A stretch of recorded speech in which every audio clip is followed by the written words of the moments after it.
afternoon, Mr. Witness, Director, Attorney Matibag, schoolmate. Good afternoon, sir, Your Honor. Yeah, just on that point ni Senator Bam, I understand as a law enforcer, as an investigator, you have to take all threats seriously. I'll ask you the same questions I asked the two NBI officers, and I do understand they were not under your supervision during that time dahil dun pa sila kay Director Santiago. No? I won't ask all the questions, but you did review the whole video or just the portions relevant to the statement of the Vice President na no joke, yung November 23. Your Honor, napanood ko po yung video, but you're correct. I focus mainly on the issue that is being undertaken. So simple question. Paano naging process kung anong parts ng video at ng statement niya ang paniniwalaan mo or ng task force? So it's not personal. I mean, if you were in the task force or as you said, you created a task force now at duty nyo yung safety ng high government officials. Anong process nyo kung anong parts ng video ang paniniwalaan nyo at hindi? Ng statements niya, what I meant. Well, ang ginawa po natin dyan, doon po mismo sa konteksto ng kanyang sinabi na humanap siya ng papatay at inutos niya na papatayin ang tatlong individual at yun po ay pumayag yung papatay at sinabi pa niya no joke, doon pa lamang po ay na pong nakita yung pong ating hinahanap po na mga pwede niyang pananagutan po sa batas. Well, as an appointee of this government, as a lawyer, as an NBI director, I see your point and I get that. But what I meant is that before that statement, sabi kasi niya, kung papatayin ako, I mean, the record will bear out naman yung eksaktong sinabi niya. No? So this is my paraphrase. But ang pagkaintindi ko sa sinabi niya, kung papatayin ako, eto yung tatlong papatayin mo. And ang impression ko, pinagbibintangan niya yung tatlo na may plot against her. So yun ang tanong ko dun sa two previous NBI directors. If you're gonna believe that she contracted or talked to, may kausap, no? Siya, if you're gonna believe that may kausap siya at papapatay yung tatlo, will you not believe the previous nung sinabi niyang kung ako naman ang papatayin? Hindi po ganoon sapagkat ang tinignan na nga po natin ay yung kanyang mismong pagbabanta. At sa amin po sa ngayon yung aking pong task force na nag-iimbestiga ay malinaw po na ang tinitingnan ay kung ano na ang nangyari dahil doon sa pagbabanta. Okay. At sinasabi nga po namin dahil po doon sa pagbabanta, ito po ay umabot na doon na po sa level na ang national security nataya na po na kompromiso na. Sapagkat marami na pong lumalabas, tuloy-tuloy na pagbabanta. So doon na po natin ito tinitingnan. Yes. In the same video, she mentioned massive corruption. But wala pa dyan kasi yung maya kayo speech at flood control investigation. So same question, Director. Naintindihan ko, yun yung pinaniwalaan nyo. May kausap siya, no joke. Pero ang question ko, paano yung proseso nyo or anong naging thinking nyo na etong papapatay yung presidente, pinaniniwalaan ko. Pero etong siya ang papatayin, hindi ko paniniwalaan. At etong graft and corruption, hindi ko rin paniniwalaan. What's the process there? Well, ang proseso po dyan ay tinignan naman natin doon po sa pagbabanta niya kung sa grave threat po yung pag-uusapan natin. Alam naman po natin na yung threat na yan is absolute dahil nandoon naman po yung elemento eh. Doon naman po sa sinasabi namin na tuloy-tuloy na pag-iimbestiga dahil ito nga po ay umabot na sa level lang na naapektuhan ng national security, we take into context yung mismong sinabi niya na meron siyang kinausap at yung kanyang kinausap ay pumayag. Yung po kanyang sinasabi na kung papatayin ako, that is supposed to be na statement niya sa aming pong pananaw just to cover yung kanyang pagsasabi na siya'y may kinausap para patayin ang ating Pangulo. Okay, I won't argue with you, yun yung proseso nyo. But in the meantime, there were three statements. Massive corruption, kung papatayin siya, patayin. So, focusing dun sa patayin yung tatlo kung papatayin siya. In the meantime, tumutuo yung yung massive corruption, lumabas afterwards, di ba?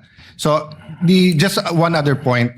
At the beginning of the prosecution's questions to you, and I think the defense had a question about what can you investigate. Can you repeat your answer?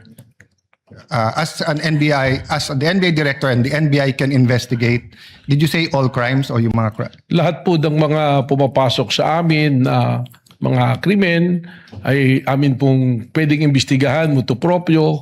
Ganon din po yung mga krimen na meron pong nagreklamo na araw-araw na may pumupunta sa aming tanggapan para magreklamo. Ito po yung aming iniimbestigahan. At meron din pong mga iniimbestigahan kami na inutos po ng Department of Justice, and by the very nature under the Constitution po ng Office of the Ombudsman, they can delegate the National Bureau of Investigation to... So as a general rule, you can investigate any crime motu proprio. More than the investigation of the crime is also the protection of our nationals. Yes. Saka po siyempre siguraduhin na promote ang ating demokrasya hindi nakukompromiso. Yes, but sa Lahat po investigation lang. So you can investigate any crime.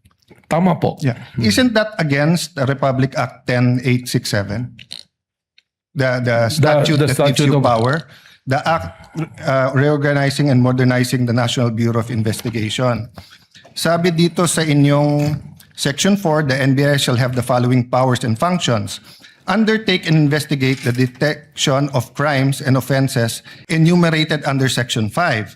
Section 5, may enumeration, human trafficking cases in all airports, extrajudicial, extralegal killings committed by state security forces against media practitioners' activities, killings of justices and judges, violation of 100175, otherwise known Cyber Crime Act, Prevention Act, cases against Interagency Graft Coordinating Council and violations of the Anti-Dummy Law.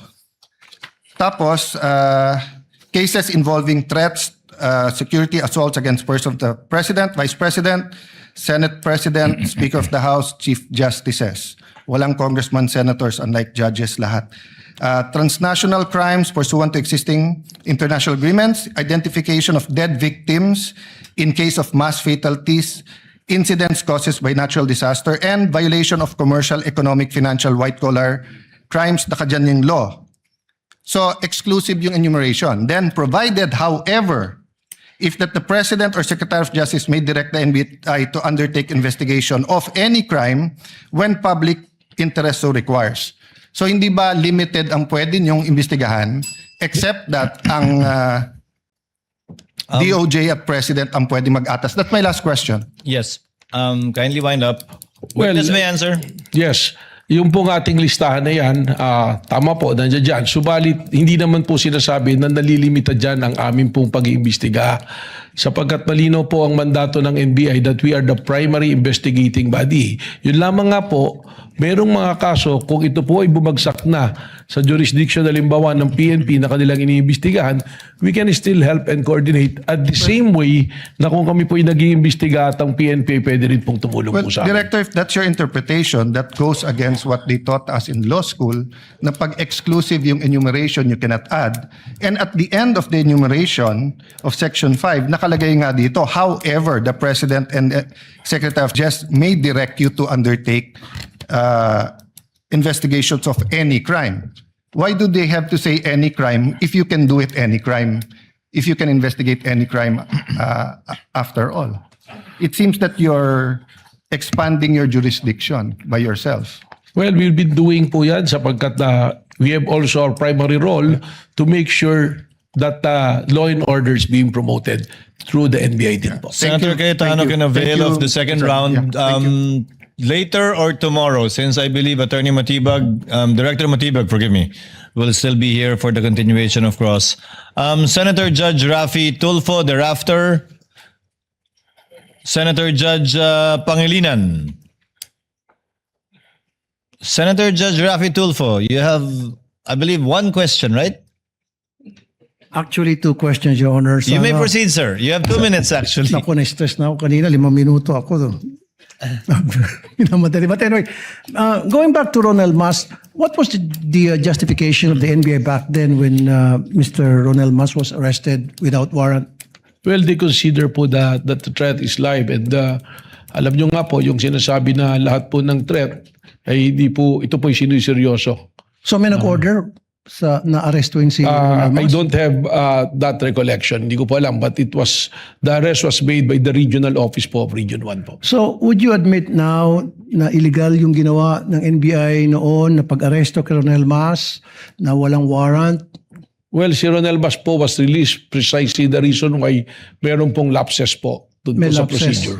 Okay, would you also consider na the fact na merong ginawang pagbabanta si Baste Duterte na similar dito kay Ronel Mas, na dapat umaksyon din yung NBI tulad ng pag-aksyon nila sa isang guro?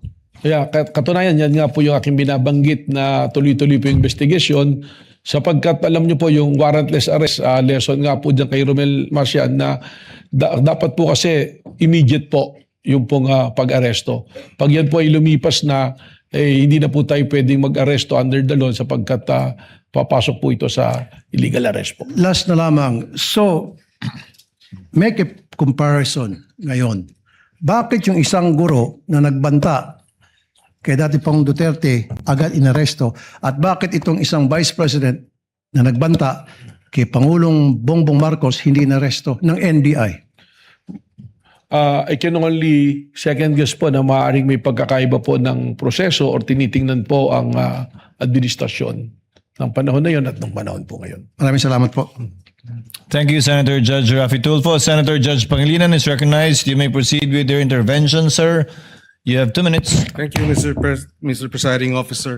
Magandang gabi, Ginoong Direktor. Kanina tinatanong sa inyo no, yung usapin nung trust rating. Na mas mataas yung trust rating ng Vice President kaysa sa Presidente. Bilang abogado, tinanong sa iyo ito kanina, may kinalaman ba ang approval sa trust? Kung mas mataas ang trust rating, ibig sabihin wala ng betrayal of the public trust. Well, wala po. Sapagkat sabi ko nga, sa akin pong pananaw, sa akin din pong kaunting eksperyensya bilang isang political advisor din po, yung ating pong mga survey is only a snapshot ng mga pwedeng nangyayari. Alam naman po natin, ang tinatanong dyan, ilan lang o magpipili ng lugar kung saan po gagawin yung survey.